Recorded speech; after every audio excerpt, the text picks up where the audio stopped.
انسان کے لیے اللہ سبحانہ و تعالیٰ نے ایک نظام بنایا، اور وہ محبت والا نظام ہے، اتنا پیارا نظام ہے کہ نبی کریم صلی اللہ علیہ وسلم کے صدقے طفیل میں، میرے آقا نبی کریم صلی اللہ علیہ وسلم کے صدقے طفیل میں یہ روزوں کو اللہ سبحانہ و تعالیٰ نے لازم قرار دیا، روزوں کو لازم قرار دیا تاکہ توانائی آئے، تاکہ قوت مل جائے۔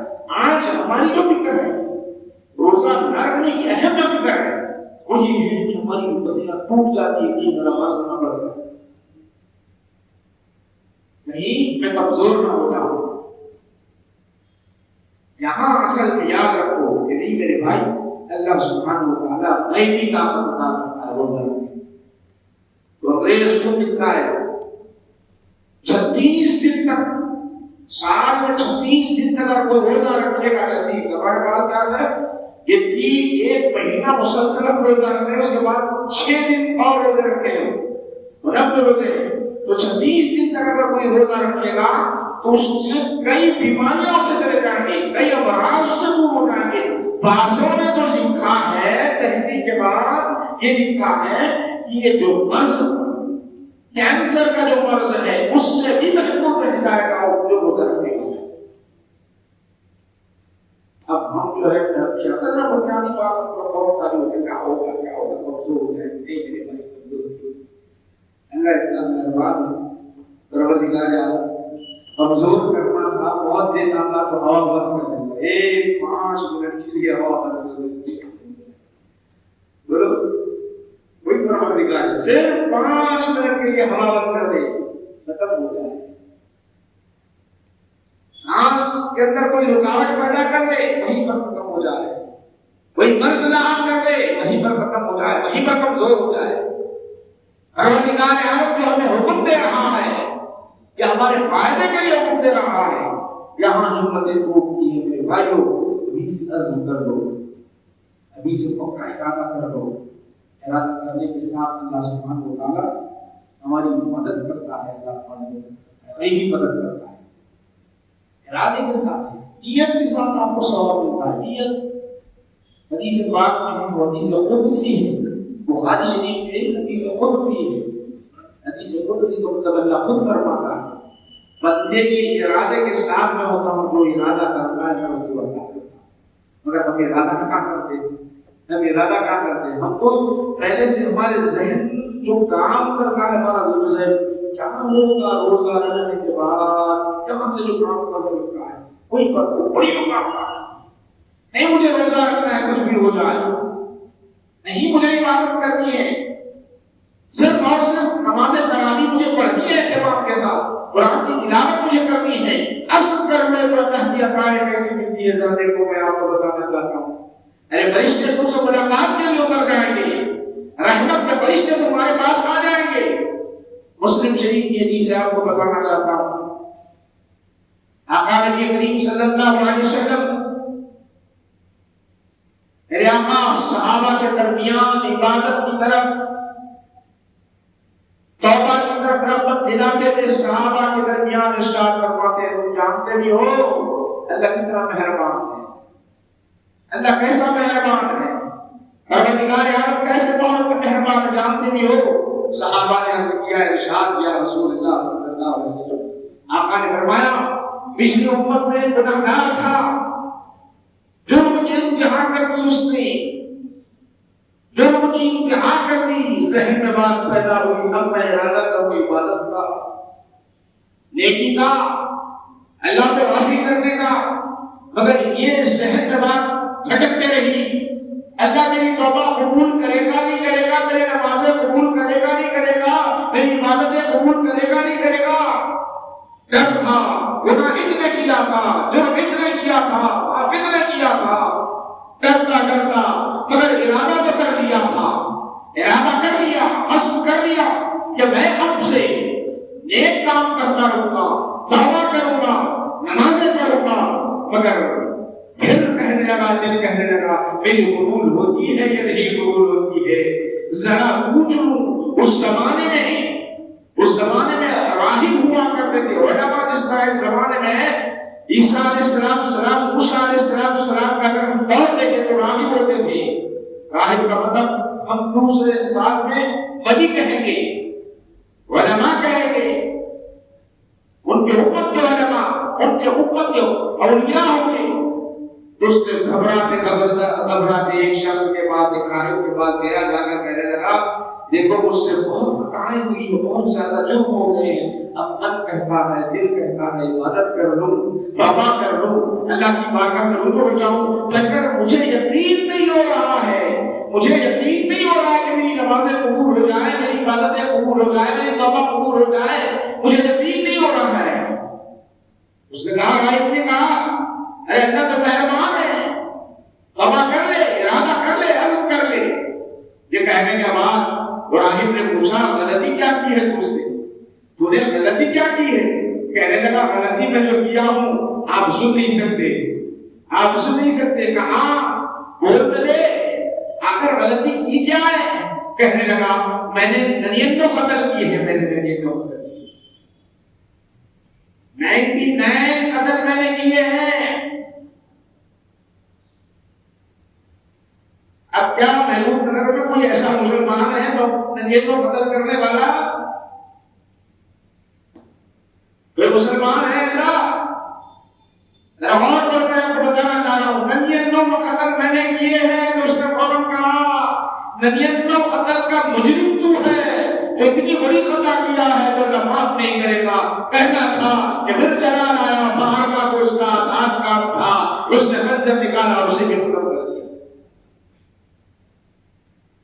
میرے آقا فرماتے ہیں، نبی کریم صلی اللہ علیہ وسلم ارشاد فرماتے ہیں، ذرا میرے بھائیو سنو، آپ کو بتانا چاہتا ہوں، 100 قتل کیے اس نے، 100 قتل کرنے کے بعد پھر ارادہ ہوا کہ میں عبادت کر لوں، اللہ کو راضی کر لوں، مگر کوئی سنانے والا نہیں ہے کہ میری عبادت مقبول ہوگی یا نہیں ہوگی، کوئی مستحق دینے والا نہیں ہے کہ میرے دعا قبول ہوگی نہیں قبول ہوگی۔ میں تو ارادہ کر رہا ہوں، میں تو عزم کر رہا ہوں، کوئی گارنٹی دینے والا نہیں ہے، کر کے کیا کروں؟ میں نے 100 قتل کیے، جرم کا بھی اقرار ہے، غلطی کا بھی اقرار ہے، غلطی کا بھی احساس ہے، ادھر یہ بھی ستا رہا ہے کہ عزم کر تم نے کیا نہیں کیا کرتا رہوں، عبادت یہ بھی چیز عائد ہو رہی ہے۔ تڑپ بڑھ گئی، بے چینی بڑھ گئی، اللہ کو راضی کرنے کی بے چینی بڑھ گئی۔ شہر میں گھومتا گھومتا ایک شخص راہب کے پاس پھر گیا، ذرا بتا اب بھی میری کوئی خطا معاف کرنے والا ہے؟ اس نے پوچھا کیا کیا ہے؟ 100 قتل کیا ہے۔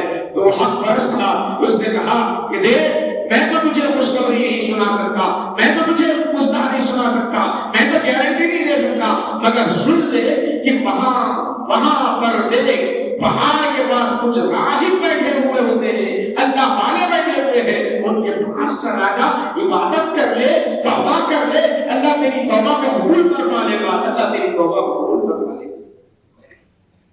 یہ کہنا تھا، وہ بس سے نکلا ہی نہیں بیچارا، کچھ قدم رکھا ہی نہیں ابھی، کچھ وقت بیتا ہی نہیں، ملک الموت آیا، روح نکالتی ہے، وہیں پر گر پڑا اور وفات ہو گئی۔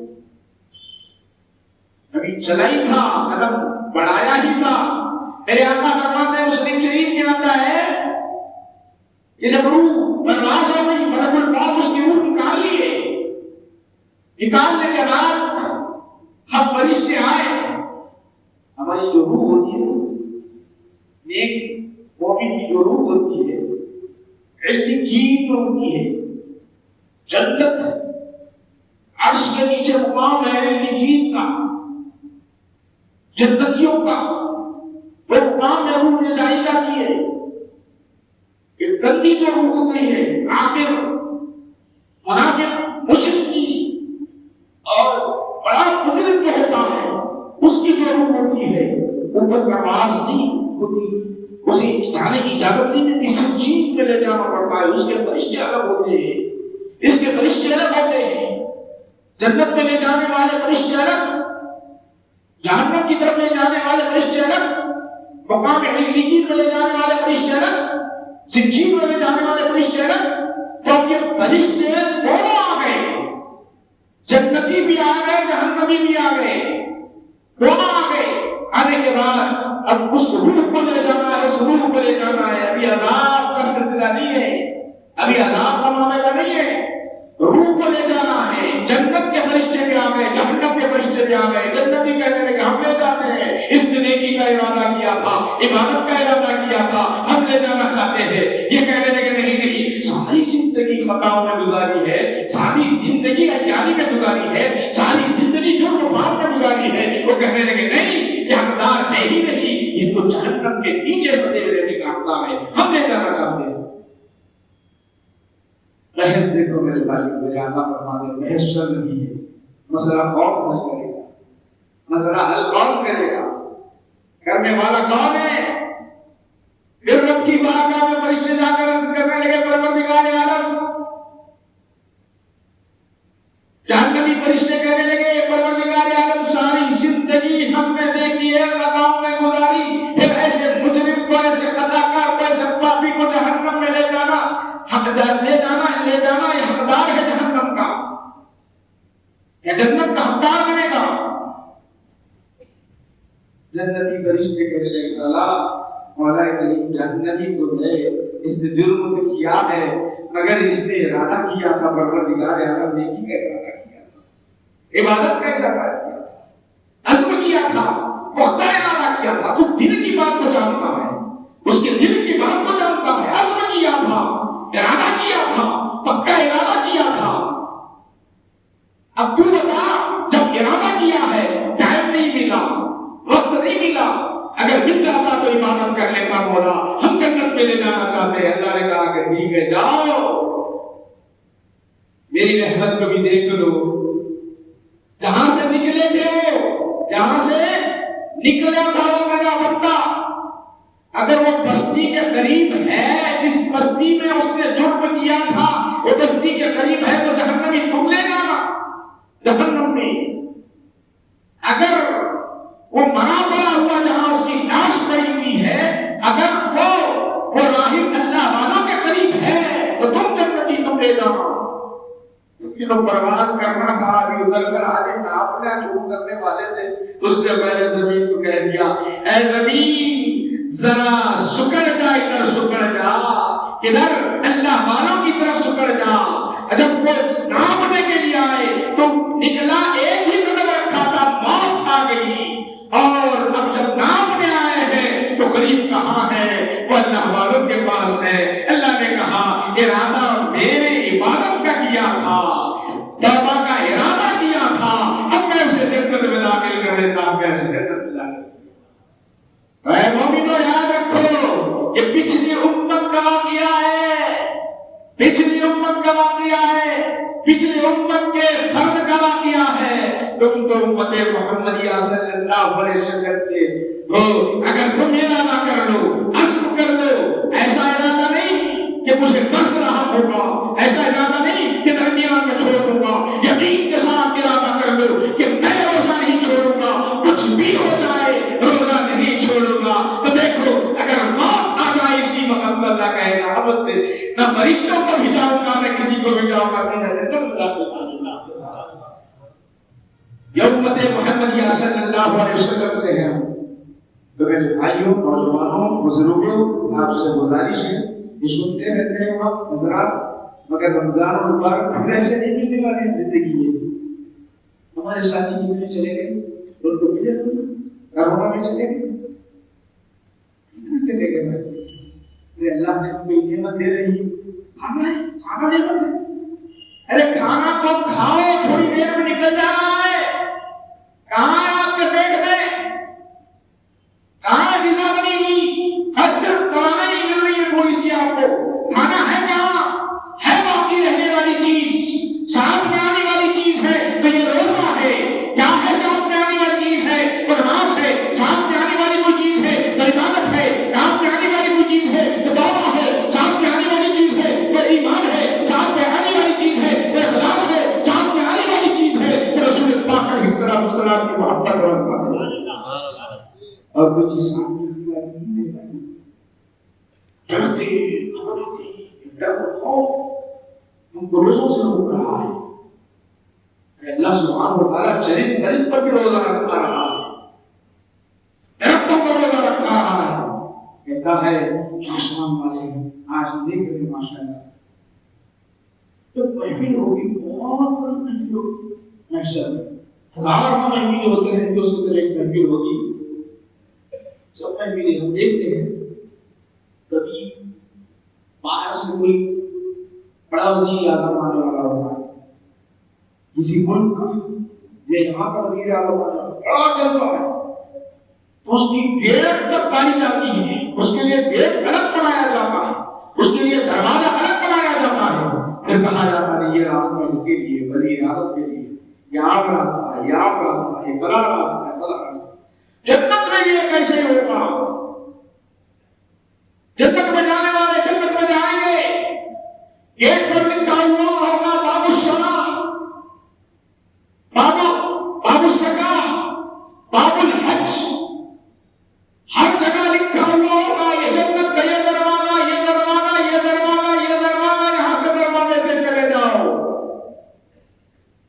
سب سے کہا جائے تم جاؤ، تم جاؤ، تم جاؤ، تم جاؤ، تم جاؤ. جب روزگار کی باری آئے گی تو اللہ کہے گا نہیں جنت میں نہیں بھیجنا، نہیں بھیجنا، جنت میں بھیجنا ہی نہیں. کیوں مولا کریم؟ فرشتے کہیں گے کیوں مولا کریم کیوں نہیں؟ یہ تو جنت کے مستحق ہیں، نمازیں بھی پڑھتے، روزے بھی رکھتے.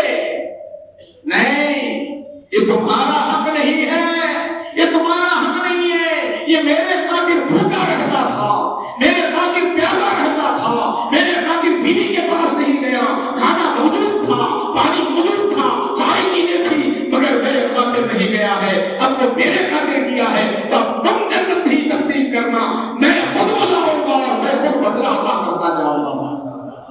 کیا شان ہوگی روزگار کی میرے بھائی، ایسی شان ہوگی روزگار کی. اور ہم روزے کے لیے گھبراتے رہتے، ڈرتے رہتے.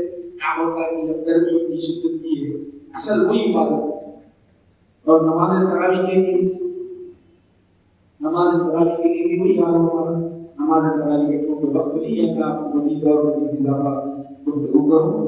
بہرحال رمضان المبارک تشریف لائے، استقبال اصل یہاں جتنے بیٹھے ہیں میں آپ سے گزارش کرتا ہوں قرات اب کر لوں. وقت کر گیا تو پھر نہیں ملتا. کل سے شروع ہونا ہے، کل سے نماز تراویح کے لیے ٹھہرنا ہے. پکا ارادہ کرو، اوقات متعین کرو، مجھے فلاں مسجد میں پڑھنا ہے. اور اکثر میرے بھائی ایسے ہوتے ہیں کہا پڑھی اس کے بعد نماز تراویح ختم. اکثر ایسا ہو رہا ہے نوجوانوں کے اندر. پھر اس کے بعد ہمارے مسجدیں پہلے تو ہمیں دیکھو پہلے دن ماشاءاللہ 5-6 صفحے تھے، دوسرے پھر اس کے بعد دوسرے دن آگے بعد مسجد جہاں صفحہ پڑھا چل رہا ہے وہاں بھی 2-3 صفحہ بھی رہتی ہے. اچھا ہے کہ معلوم بتاؤ یہ اچھی بات نہیں ہے. نماز کوئی پر، اور خاص کر وہ نوجوان ساری رات چاہتے ہیں باتوں میں، ساری رات بیت جاتی ہے. سحر ہو جانے کے بعد اب نماز پڑھنا جسم پر بھار گزرتا ہے. فجر کی نماز غائب ہو جاتی ہے، فجر کی نماز غائب ہو جاتی ہے. میرے بھائیو ایسا نہ کرو، فرض چھوٹ رہی ہے رمضان المبارک میں. اللہ سبحانہ و تعالیٰ فرماتا ہے کہ میں نے تیرے لیے ایک فرض ادا کرا تو 70 نماز 70 فرائض سے برابر تیرے نماز جھولی میں ثواب دے رہا ہوں. ایک فرض ادا کرو تو 70 فرض برابر. نفل پڑھ رہا ہے تو فرض کے برابر ہو رہی ہے. ایک مرتبہ اللہ بولے تو 70 مرتبہ بولنے کے برابر اللہ. ایک مرتبہ درود پڑھ لو تو 70 مرتبہ درود پڑھنے کے برابر ثواب ہے. اہتمام کرو چونکہ وقت اور مزید ہمارے پاس نہیں ہے. انشاءاللہ عزیز آنے والا جمعہ جو ہے ضرور حساب مولانا رؤوف صاحب کے خطابات ہوں گے رمضان کے بعد انشاءاللہ. پھر ہمارا یہ سلسلہ جاری چلتا رہے گا. آپ سے ادب گزارش ہے، آپ سے خاص کا گزارش ہے، میں میرے بھائیوں سے بتانا چاہ رہا ہوں کرونا کے اندر ہمارے بھائیوں کو ہم نے دیکھا ہے، لاشوں کو ہم نے دیکھا ہے. پھر بھی اگر ہم عبرت نہیں حاصل کر رہے ہیں تو سمجھ لو کہ ہم سے بڑھ کر اور ہم سے بڑھ کر اپنے آپ پر ظلم کرنے والی کوئی قوم نہیں ہے. صحیح طور پر عبادت کی طرف رغبت کرو. یہ جب باتیں اللہ کی بارگاہ میں دعا کرنا ہوں تو پروردگار عالم ہمیں اخلاص کے ساتھ عبادت کرنے کی توفیق عطا فرما. اے اللہ ہمیں ہمت دے، روزہ رکھنے کی ہمت و طاقت دے دے مولا. پروردگار عالم تیری خوب عبادت کی توفیق عطا فرما. ہماری اس محفل کو دل سے قبول فرما صلی اللہ تعالی علی خیر سیدنا محمد و علی اصحاب البعید والحمد للہ رب العالمین.